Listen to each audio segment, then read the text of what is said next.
Good morning, students. Today we should see the last event of sexual reproduction, that is post-fertilization event. So post-fertilization event meaning these are the events which will happen after fertilization. So usually the ovary which was there will be converted into fruit. The ovule which was present inside the ovule will be converted into seed. The integuments of the ovule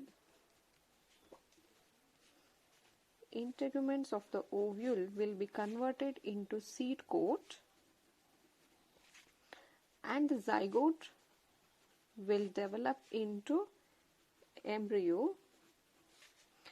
The primary endosperm nucleus will be converted into endosperm. So if you see the diagram, this was the ovary. The ovary will be converted into the fruit, and the ovarian wall will be converted into fruit wall. You call it as pericarp. And the ovule inside the ovary will be converted into seed. Always it is the seeds which is present inside the fruit. Ovary into a fruit, ovule is converted into the seed, and the integuments of the ovule, the envelope of the ovule will be converted into seed coat, and it is inside here the egg after fusion is converted into zygote, and zygote will further develop into embryo, and the polar nuclei which will get fused with another male gamete to form the pen, and pen is converted into a endosperm. So all these event together is referred to as post-fertilization event. Apart from this, we know that in case of flower, the sepal petal will fall off. Out of this, it is always the endosperm which will happen first. So let's begin with the endosperm formation.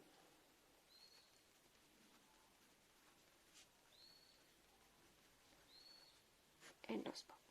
So development of endosperm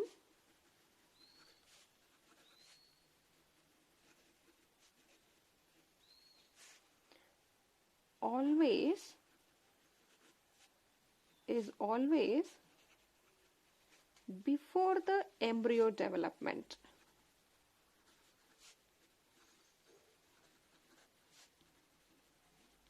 Development of endosperm is always before the development of embryo.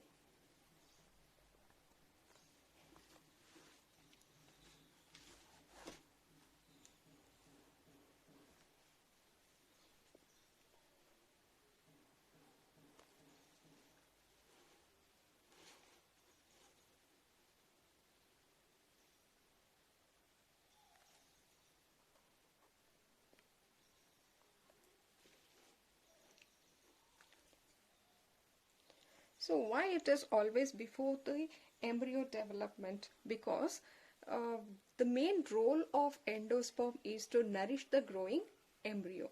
That is, for an embryo to develop from a zygote, it needs not lot of energy. It needs a food source, and that nutrition is provided by the endosperm. Therefore, it is obvious that the endosperm should be formed before the development of embryo from zygote. This can be one of the important question. Now what happens here is the primary endosperm nuclei. The primary endosperm cell will divide repetitively to form a triploid endosperm. Even the pen is also a triploid. Therefore, the primary endosperm cell will repeatedly divide to form a triploid endosperm. These cells are filled with the reserved food material and are used for nutritioning the developing embryo. See, let us take here, this is a primary endosperm nuclei. The primary endosperm nuclei will become the primary endosperm cell. It is the primary endosperm cell. So the primary endosperm cell will undergo karyokinesis. That is, only nucleus will divide. So here they undergo repeated nuclear division to form many free nuclei, and this you call it as free nuclear endosperm. We call it as free nuclear endosperm. The primary endosperm cell will undergo repetitive karyokinesis, resulting in free nuclear endosperm. Later on, in the next stage, these free nuclei will move towards the peripheral region like this. They start moving towards the peripheral region, and later on there is a formation of cell wall around these free nuclei. There is a cell wall formed around the free nuclei which are present towards the peripheral, and at this stage we call this as a cellular endosperm. So there are two types of endosperm. Once the nucleus undergo karyokinesis, the free nuclear endosperms which are found are one type of endosperm, and if these are surrounded by the cell wall, it forms the second type of the endosperm called cellular endosperm.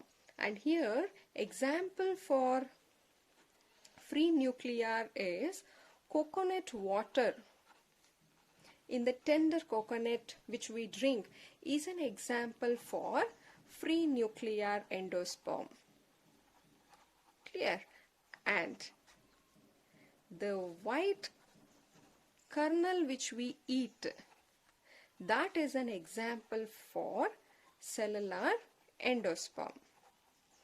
If you take a tender coconut, the coconut water what we drink are fully of a free nuclear endosperm. They are rich in the nutrition, and even the white portion which we scoop and eat, that is also a endosperm, but it is a cellular type of endosperm. Both are rich in nutrition, and this nutrition is present to nourish the growing embryo. Clear? And next, the endosperm may be consumed completely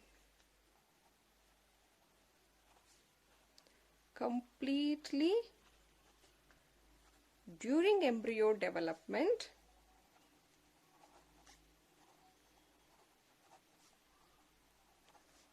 or it may persist. Whatever embryo endosperm is formed, that can be completely consumed by this growing or developing embryo, or it may be consumed during germination of seed as well. Clear? So endosperm is always formed before the embryonic development, because this is a nutrient tissue which will nourish this growing embryo. So how are the endosperm formed? Is the primary endosperm cell undergo karyokinesis to form free nuclear endosperm, and if the free nuclear endosperm is surrounded by the cell wall, it becomes cellular endosperm. These are the example. Endosperm may be consumed completely, or it can be retained. Clear? Next, we'll move on to the embryo development. So it's embryo development. We know that zygote is formed and placed at the micropylar end of embryo sac. See, always zygote start its development into embryo only after some amount of endosperm formed. That is what I have discussed previously. For the zygote to develop into embryo, it needs the nutrition, therefore it will wait until at least some amount of endosperm is formed. We'll look at the diagram of a fertilized embryo sac. So you can see here, this is diagram of a fertilized embryo sac. See, don't get confused. If they ask you for the embryo sac diagram, only the embryo sac, you need to write the diagram that this is the embryo sac having the antipodal cells, polar nuclei cell, 2 synergid cell, 1 egg with the filiform apparatus. So this will be the diagram of embryo sac. If they ask you for a fertilized embryo sac, you need to write this one. Here you can see fertilized meaning it is after fertilization. So after fertilization you can see embryo sac this way, where you can find degenerating antipodal cells. Here it was the antipodal cells are intact. After fertilization the antipodal cells get degenerating antipodal cells, and before it was only the polar nuclei. This is the polar nuclei, but after fertilization meaning you need to write primary endosperm nuclei, which is triploid. Clear? Getting what I am trying to say? This is an diagram of embryo sac once it was asked. So don't get confused between fertilized embryo sac and embryo sac. This is a matured embryo sac which should show antipodal cell, and this is egg, and this is the synergid. So all the cell after fertilization it becomes degenerating antipodal. The polar nuclei will now become pen, egg will become zygote, and synergid will become degenerating synergid. Clear? This is a fertilized embryo sac. So here the embryo development take place in following stage. See here, this is a zygote which is a resultant of the fertilization, which is formed from the fusion of a male and a female gamete, and always zygote will be diploid in nature. Now these zygote will undergo mitotic division, divide into 2 cells, and this which is towards the micropylar end you call it as a basal cell, which is towards the chalazal end is called as a terminal cell. Now the basal cell will undergo transverse division. This basal cell will undergo transverse division like this to form this elongated cell called suspensory cells. Right? The basal cell will undergo transverse division to form the suspensory cell, and this terminal cell which is towards the chalazal end will divide to form the embryonic mass cells. Will divide to form these are the embryonic mass cell, and this elongated one you call it as a suspensory cell, and the cell which is attached to this suspensory and embryonic cell you call it as a hypophysis, and at this stage you call it as a proembryo. From the zygote you can see the proembryo now. In the next stage,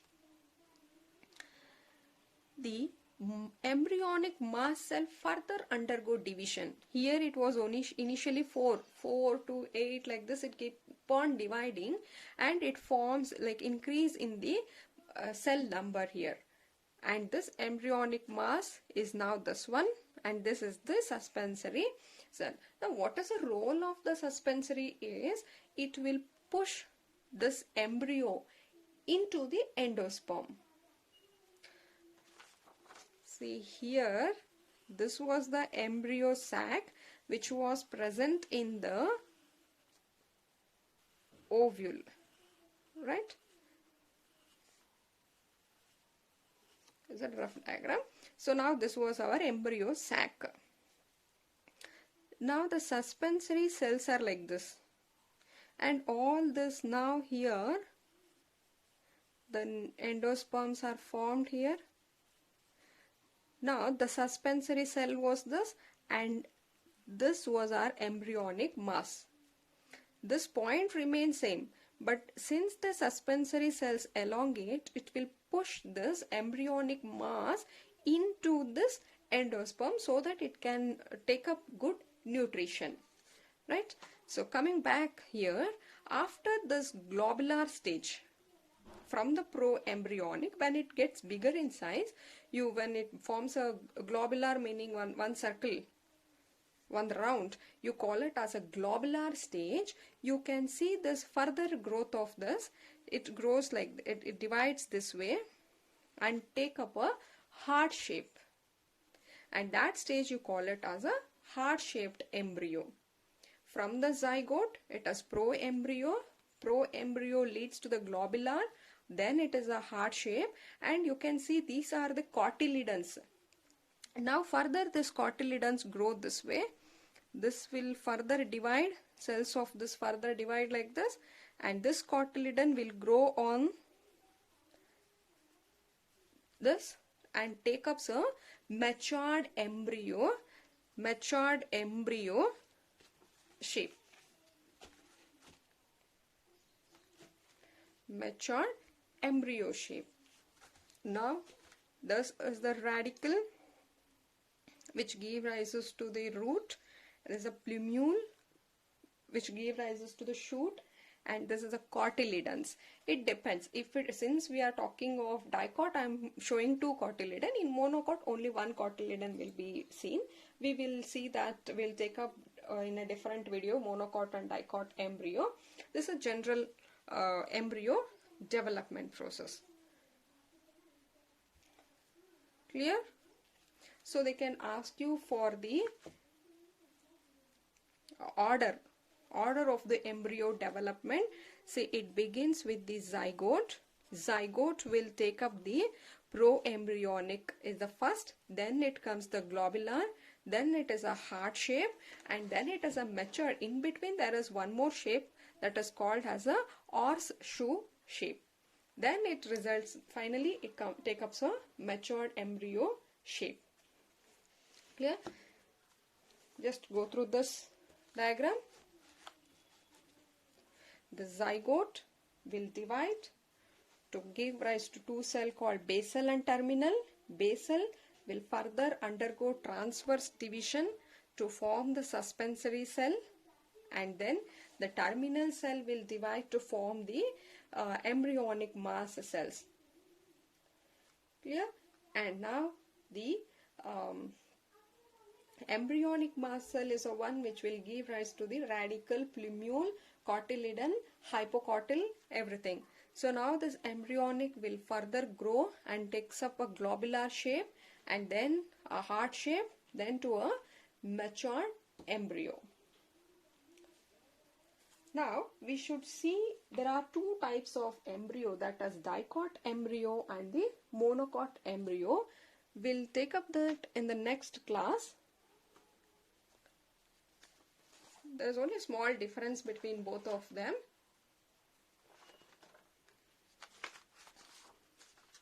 Clear?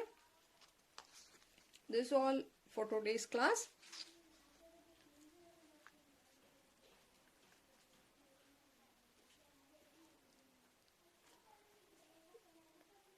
Yes, thank you.